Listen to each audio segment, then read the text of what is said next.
Hey guys, how's it going? Welcome back to another episode here. So, I just want to say right off the bat, last episode, episode 4 here, I was really grinding my brain to make that episode, and we made some mistakes for sure. So if you recall, we're making a platformer, and he can kind of slide. Ooh-yaw. Let's see if he can slide off the box. Yeah. The one issue that we were having last time, or that we still had at the end, that was still existent at the end, was wall collisions while jumping. So that's what we're going to work on this time. But before we jump into it, I'm just going to take a look at the game design document because I don't want to neglect that. I don't think there's much of anything. Oops. So the only thing I've added here, I didn't highlight it green like usual. I'm sorry, I'm falling behind.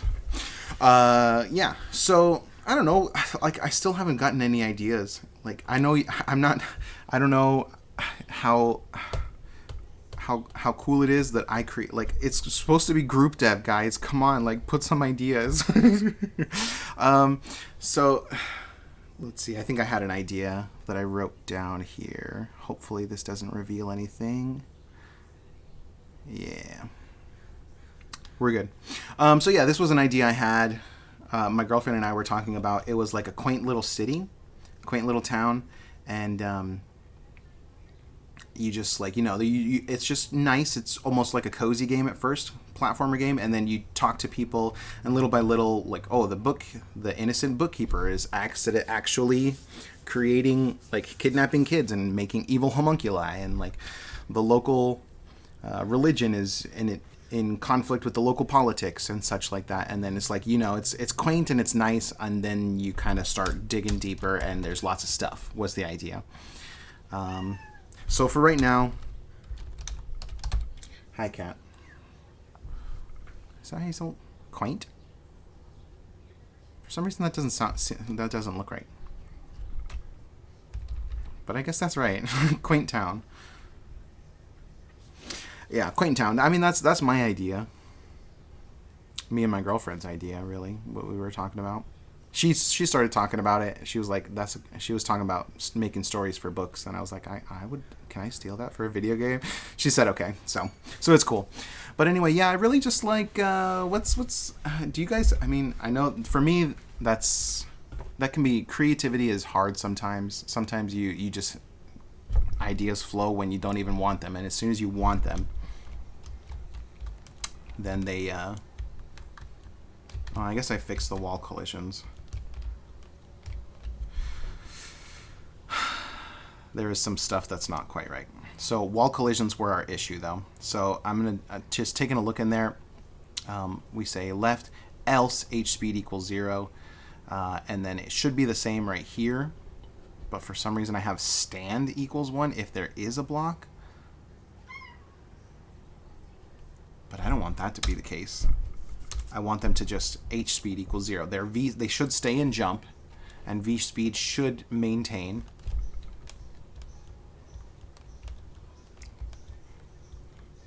So for some reason, ooh. Oh, we're also not changing sprites, changing the image. So if we're jumping to the left and then we go right, if we change midair, you can see he just stays looking the one direction. Okay, so I'm not sure what I changed, honestly. I know it was something to do with these numbers. We're checking for a collision point for the wall collisions, OBJ block. I know this is like super unprofessional, but whatever. Somewhere around here.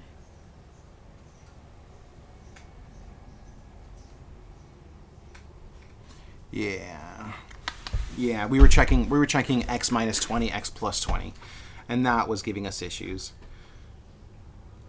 So, okay. Live creation here. So for wall checks, this is essentially in the jump state, this is the wall check that ended up working for me. If collision point x minus, instead of 20, we're doing 22 plus h speed. And for some reason that works positively as well. I really don't know. I really don't know. But I mean, this is working, and sometimes that's how coding is. It's like, I think it's because our player is technically, middle center is, oh, it's an even number, 64. Edit image. I don't know, man. I don't know. Image, auto trim all frames. I don't know why we haven't done that to begin with. So it's an odd width now. So I don't know. Maybe there's one extra pixel on one side wherever it deems the bottom center of the origin to be. But you just play around with numbers, and that's how it works. and then you're like, okay, he's still crashing and into the wall and like teleporting to the top. So I guess we'll try 20, 22, check a little further out, until it works. My cat's trying to say hi. My cat's like, who are you talking to? Also, I know it's a little late to be mentioning this update, but yeah, my girlfriend was doing overnights for a little while, so daytime became kind of reserved for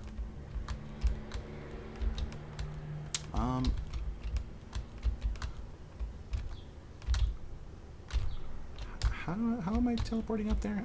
Anyway, I'm gonna change that just so I don't teleport. X minus. I'm just gonna make this 22. I don't know exactly if that's gonna fix it, but whatever. So that's what we got so far. So what are we gonna add next? What do we have so far? We got a decent movement system. You know, the sprites could definitely use work. We could add a jump sprite. We could add actual walking or running animations, a crouch. But I think right now, I'm going to show you guys the room editor. If you've messed around in Game Maker, you should be familiar with this. But since it's the first time that I've really messed with the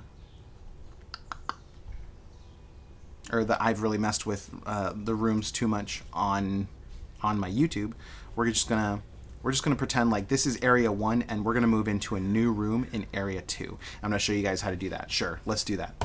So I'm gonna create an object and put it right here so that when the player goes out of the room and touches the object just beyond the view of the room, that's what's gonna trigger the room change.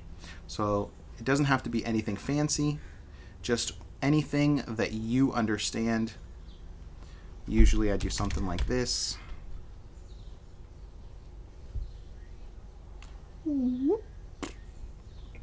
Just pretend that's a really good arrow.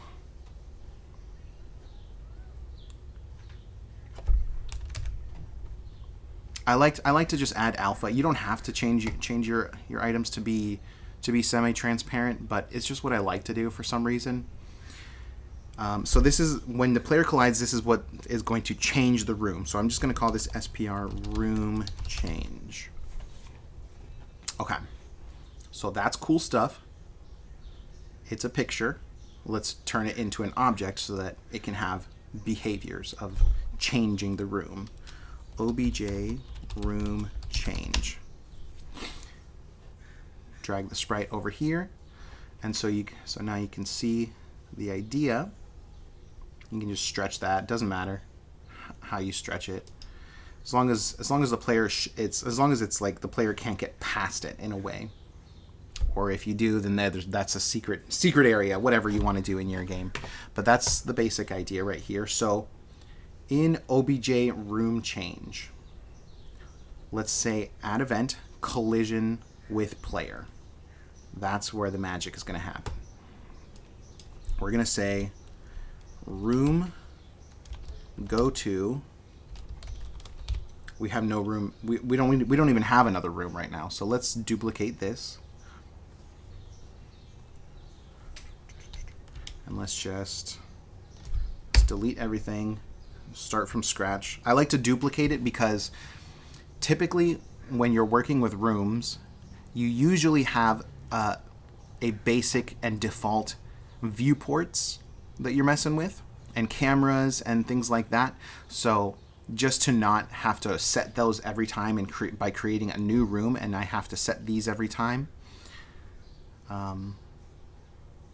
That's like a camera, which we don't have to mess with cameras because this whole room, singular room, is the size of a camera. We can mess with cameras later if you'd like that. Please leave that in the comments below if you're interested in learning about the camera uses. I'm not terribly versed in it. I know some basics for sure, but we can do a video on cameras if you guys are interested in that. But anyway, okay, back to this room change here. So yeah, and that's why I duplicate, because usually when you are messing with cameras, because usually the rooms are a little bit bigger, but we'll save that for later. So I'm just gonna undo this stuff for now. But that's what's, just so you know, that's my process here. And we're just gonna call this room 2. Okay, so the idea here is we go from room 0, as soon as we're leaving room 0, and then it should instantly teleport you over to room 2, or room 1, from 0 to 1. So how do you do that?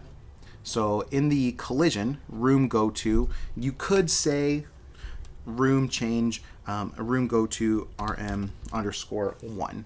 And that would allow you to change from this area to this area. However, if you want to have a way to get to the next area here, you would need to be able to specify not room 1. You would need to specify which room is your target based on the destination you're in. So how would we do that? My really simple fix to that is room, or I usually type rm_target. So it's a variable. It automatically should highlight it blue. But you might be saying, but what the heck, we haven't set an RM target. So let's go in. This is a little bit special since it's room specific. Double click this, click where it says creation code, and you can set a specific variable for each specific instance. So from here we can say rm target equals rm_1, the next room. Okay, cool. So let's see that. Let's see how that works. So now as soon as we touch it, it should teleport us right over. Wait, where the heck is my player? Interesting how that happens. So the player isn't in the second room. We need to do a couple things to change that. One, we need to mark this persistent because we want the player to exist regardless of what room it is. That's the whole thing, is that we're controlling the player. We are the player. Okay, so the other thing is here, as soon as you touch this, it will switch you over to room 2, and you will be in the exact same coordinates as when you touched over here. So we need to, on the collision over here, we need to, oops. Okay, let me get rid of player, because then we're gonna have some. You only want, if it's consistent, if the player is persistent, then you need to only put him once. You only need to put him in the first room, and then he will continue on. If you can make it so the player is also right there, but that does take away your ability to change player variables. It takes away. So if you wanted to say like player attack power goes up, you're creating him from scratch again right here. So his attack damage you could set like an attack damage variable in here, but honestly it's just easiest to set it once in the player, make him persistent, and set him once in the beginning. So okay, now how do we set his position? We're going to create some more variables that will refer to this specific position that we want the player to start in upon the next entering into this room. So where exactly, I know I said I'd delete him, but this is just to look at the position. I place the guy down and I check out his position here. 64 by 416. Or you can double click him. 64 by 416. So you go over here and you say in the creation code, okay, we're going to room 1. Where do we want the player to be? 64, 416. So you could say position underscore X equals 64. Position Y equals 416. Typically, for my simplicity, I haven't found too many issues with it. If you're making a really big, like, actual game, these simple X, X, Y, Y might get a little confusing because you'll probably be reusing the same variables in a lot of different objects, and it might get confusing. But so name it whatever you want. And so now we have the position, and so how do we change the player to actually read and change to that position? We're going to say right here in the target, in the obj play, in the, gosh, I should finish my sentences. I'm sorry. Object room, on the collision with object room, when the player touches object room, you switch the rooms, and we're going to change the player position. Obj player dot x equals xx. Obj player dot y equals yy. And that's how I do it. And so now you'll see we can go to the end of the room. Oh yeah. And like I said, if you have more than one player, it's gonna, I set that guy down there just for his position, like I said, but I always forget to delete him. I really would love to make these videos as if I was the expert, and I am, but it's like, that doesn't mean you just do everything without failure, unfortunately. So we're kind of doing this live, and you guys are just with me for the journey type of thing. Okay, so the thing about switching between rooms, he now switches between rooms properly. Okay, well, as you can see, we also need to add one to go back into the previous room. So let's do that. You just put this down here. Again, creation code rm target equals, in this case, from rm1 to rm0. xx equals a number, yy equals a number. Let's find out what those numbers are by saying we want the player to spawn somewhere around like right here.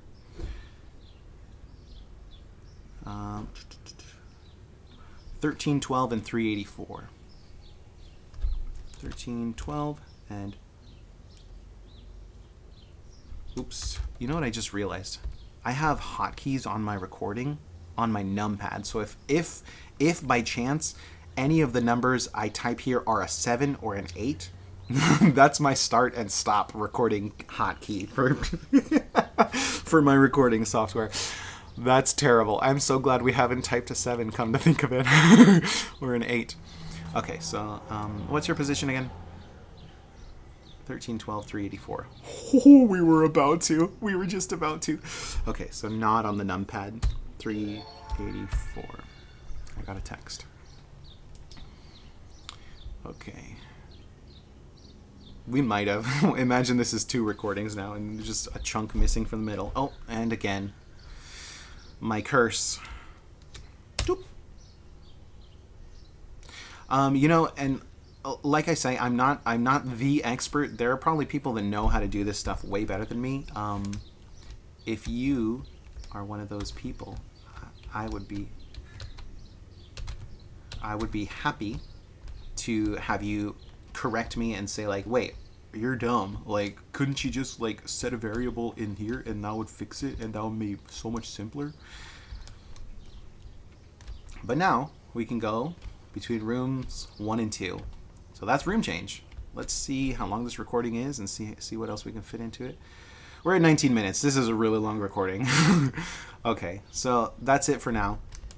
If you guys are interested in anything else, or please leave a story if you got an idea for a story. I was also thinking just generic kind of zombies, but I don't I was thinking something a little more modern, perhaps mushroom fungi infections, infecting people with madness, infecting a town with madness, a haunted graveyard. Sure, it can be literally anything. A sick dog that you have to take to the vet before it dies. Yeah, let's do that. So yeah, I really like, if you guys have an idea, please share. I would much rather do your guys' ideas. I would love to make your guys' ideas come to life. So please share them. I'm going to shut up now. Like, comment, and subscribe. Check out the stuff if you guys are interested in donating and supporting this kind of content. You can check out the donation links below in the description and all that jazz. So I love you guys. Hope you guys are doing good. Be kind to one another, and yeah, we're awesome. We are awesome. Okay, so I'll stop exposing myself by accident now. Bye.